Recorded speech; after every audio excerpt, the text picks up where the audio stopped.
साथियों नमस्कार। आप सबके लिए प्रस्तुत है सप्त श्लोकी मतदान गीता।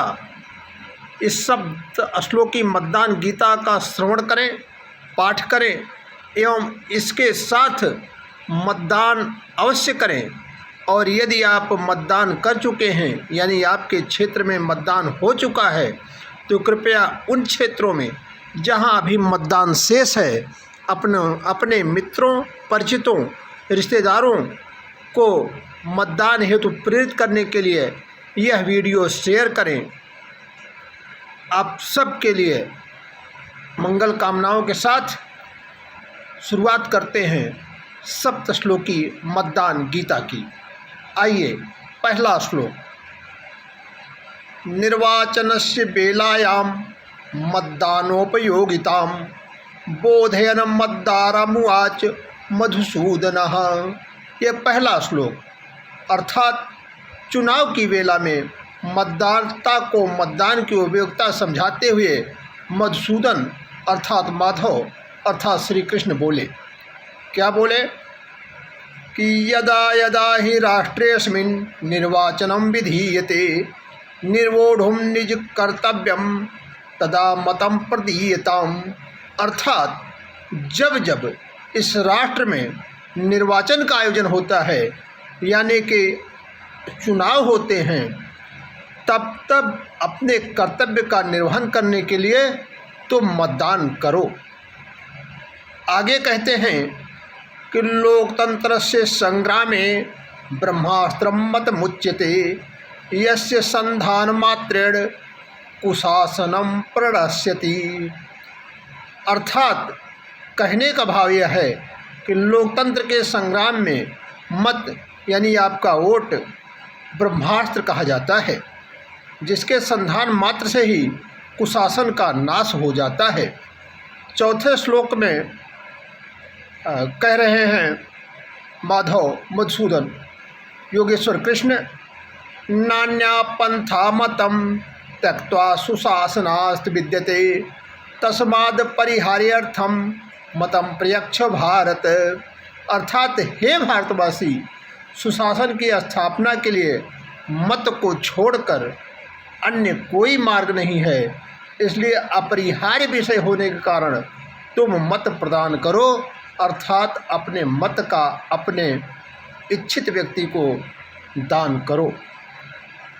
अगले श्लोक में कह रहे हैं, पांचवें श्लोक में, प्रजानां सर्वधर्मेषु सर्वोपरि मतम मतदानात् परम श्रेयो जनताया न विद्यते।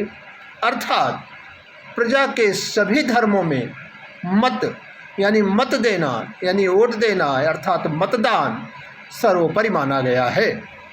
जनता के लिए मतदान से अधिक कल्याणकारी कर्म कुछ भी नहीं है। अगला श्लोक जो छठा श्लोक है उसमें माधव कह रहे हैं, नेता को अर्हश्च को अनर्हः सम्यग्ये तद विचिन्त्य ततो मतायुज्यस्व नैनम दोषमाप्यवाप्यसि। अर्थात कौन सा नेता योग्य है और कौन सा अयोग्य है, इस बात का अच्छी तरह से विचार करके तत्पश्चात मत के लिए प्रवृत्त हो जाओ। इस प्रकार मतदान करने पर तुम दोष को प्राप्त नहीं होोगे। सातवें और अंतिम श्लोक में माधव कहते हैं, याति मत प्रयोगेण लोकतंत्र समुन्नितम तस्मादुत्तिष्ठं वत्स्य त्वं मताय कृत निश्चयः। अर्थात प्रजा के द्वारा मत के प्रयोग से लोकतंत्र उन्नति को प्राप्त होता है, इसलिए हे वत्स, तुम मतदान के लिए निश्चय करके खड़े हो जाओ। साथियों, यह सप्त श्लोकी मतदान गीता वस्तुतः जनता रूपी पार्थ को जनता रूपी योगेश्वर कृष्ण द्वारा ही, जो बुद्धिजीवी लोग हैं उनके द्वारा ही इसका पाठ किया गया है। और आप सबसे यह अपील की गई है कि आप युद्ध में तत्पर हो जाओ। धर्म क्षेत्रे कुरुक्षेत्रे क्षेत्रे क्षेत्रे धर्म कुरु। अर्थात इस धर्म क्षेत्र कुरुक्षेत्र में आपका धर्म है वोट देना। साथियों, यह सप्तश्लोकी मतदान गीता मेरे द्वारा रचित नहीं है। हालांकि मुझे यह भी ज्ञात नहीं है कि किसके द्वारा रचित है। फिलहाल ये जिसके द्वारा भी रचित हो, उनके प्रति हृदय की गहराई से आभार व्यक्त करते हुए आप सब के लिए इस सप्तश्लोकी गीता का पाठ मैंने किया। यदि आपको अच्छा लगा हो तो कृपया लाइक एवं कमेंट करें तथा इसे अधिक से अधिक शेयर करें। साथ ही साथ चैनल को अगर आपने सब्सक्राइब नहीं किया है तो प्लीज़ सब्सक्राइब कर लें।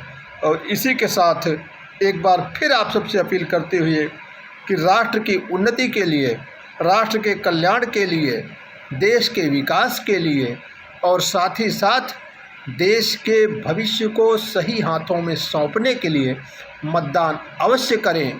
क्योंकि यह सही है कि यदि योग्य लोग मतदान प्रक्रिया में भाग नहीं लेंगे तो आपके भाग्य का निर्धारण निश्चित रूप से अयोग्य हाथों में चला जाएगा। इसलिए अपनी योग्यता, दक्षता, क्षमता का परिचय देते हुए खूब भली पूर्वक विचार करके और राष्ट्र हित में मतदान करें। आप सबको बहुत बहुत धन्यवाद। जय हिंद, जय भारत।